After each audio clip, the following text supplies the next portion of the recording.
Every year on July 14th, France explodes in patriotic spectacle.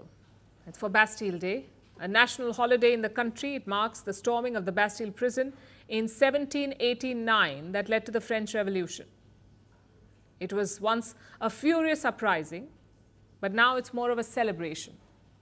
The tricolour flags are out, jets streak across the Paris sky, military bands march down the Champs-Élysées, tourists cheer and the president waves. But ahead of all this pageantry, French President Emmanuel Macron dropped a bombshell. The military budget in 2017 was 32 billion euros. An additional effort of 3.5 billion euros in 2026 and another 3 billion euros the following year will be added to the current military programming law. Therefore, we will allocate 64 billion euros for our defense in 2027. This is double the budget the armed forces had in 2017. C'est le double du budget. So France is boosting its defense spending. It will add $7.5 billion in military spending over the next 2 years. This is on top of an already ambitious plan. President Macron wants to double France's defense budget by 2027. Look at where he started. He took office in 2017. The French defense budget in 2017 was 32 billion euros, which is around 37 billion US dollars. 2017, 37 billion US dollars. By the end of his second term, in the year 2027, the defense budget will hit 64 billion euros, which is around 74 billion dollars. So Macron plans to double the budget on his watch. And he has given an ominous reason for that. Votre engagement est inestimable. We have long been aware of the imminence of these changes, and they are now taking effect. Probably never since 1945 has freedom been so threatened, and never before has peace on our continent depended so much on our present decisions. N'avait été si menacé et jamais à ce point. Macron wants France to become a military superpower. Why? Because according to him, Europe is facing its biggest threat since World War II. There's a war raging on its borders. There's the threat from Russia. America is increasingly focusing on itself, so Paris is calling for a reset. It wants to grow its defense machinery and defend Europe. En tout état de cause, nous refusons que ce réarmement. It is this effort that will allow us to ensure our credibility with our partners, to continue to have the most efficient army in Europe, to forge new partnerships, like this week with the United Kingdom. Sera donc financé par plus d'activités.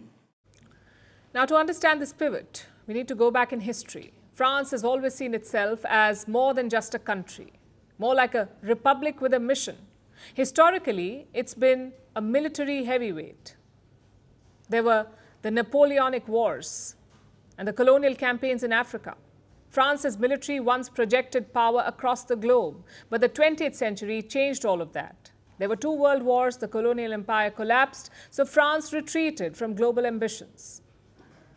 By the early 2000s, its military posture was restrained. The Cold War was over, the peace dividend had arrived, defense spending hovered around 2% of the GDP.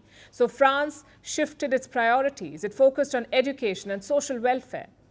But the last 5 years have changed that. In 2022, Russia invaded Ukraine. Tanks were rolling at Europe's borders again. For Macron, this was a turning point. It showed how unprepared Europe was. And then came the US elections. Until 2024, Europe was under the assumption that the US would always ride to its rescue. But Donald Trump has busted that. So Macron is pivoting fast. He wants France to become a military power in its own right, not just to defend itself, but to lead Europe. And that's the essence of the Macron doctrine: deterrence through strength. Also, France is the only EU country with its own nuclear arsenal. So Macron is using that as leverage. He's talking about a European umbrella, using French nukes to protect the continent, sort of like an extended deterrence. In some corners of the EU, this sounds like leadership. In others, it sounds like ambition. And here's where things get tricky. Listen to this. En tout état de cause, nous refusons que ce réarmement. In any case, we refuse to let this rearmament go through debt. Our military independence is inseparable from our financial independence. It will therefore be funded by more activity and more production. Et plus de production. Macron says the new defense spending won't be paid for with more debt. And that's a big promise. France is already dealing with a massive national debt. Just servicing that debt costs the Treasury $72 billion a year. So where will this extra money come from? Social programs, pensions, healthcare? It's not clear, and France is not alone in this dilemma. Europe is staring at a massive defense boost. At the NATO summit, countries pledged to raise defense spending. By 2035, they hope to bring it to 5% of the GDP, 5% defense spending. But is this sustainable? Raising defense budgets means hard choices. In Greece, pensions may be squeezed. In Belgium, new taxes are being discussed. In the UK, foreign aid has already been diverted. So governments are now caught in a struggle. Do they maintain welfare states? Or do they build war machines? And those are some big questions for Europe. In 1789, the people of France stormed the Bastille to take back their freedom. In 2025, their government is spending billions to defend that freedom. This Bastille Day, France is staging more than just a parade. It is staging a return. But will it work out? As they say, we'll have to wait and watch. Firstpost now available in 9 languages on YouTube. English, Stands at $36 trillion. French, Le FMI, comme German, Geschäftsführenden Direktor, Hindi, $30 trillion kakarjo. Indonesian, Pemerintah tanpa pemeriksaan. Italian, Kali radikali. Japanese, 4 兆ドル以上の Portuguese, por causa do próprio balanço patrimonial. Spanish. Beautiful bill.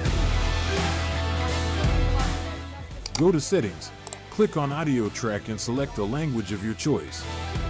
Be the first to know what's happening around you in your first language. Firstpost.